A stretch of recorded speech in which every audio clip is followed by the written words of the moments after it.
السلام عليكم ورحمة الله وبركاته، ومرحبا بكم في فيديو جديد على قناتكم المتواضعة المغرب الجميل.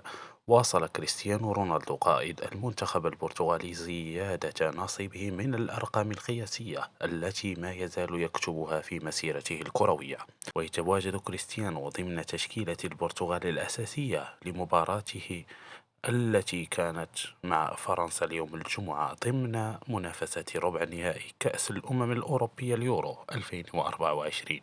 وبحسب الموقع الرسمي للبطولة، فإن كريستيانو سيصبح أول لاعب يشارك في 30 مباراة ببطولة اليورو عبر التاريخ. كريستيانو رونالدو هو أكثر لاعب مشاركة في نسخ البطولة برصيد 6 مرات كأكثر من خاض المسابقة عبر التاريخ، فيما يأتي خلف أسطورة البرتغال كلا من الكرواتي لوكا مودريتش والمدافع بيبي برصيد 5 نسخ من البطولة القارية. دمتم سالمين، وإلى فيديو آخر بإذن الله تعالى.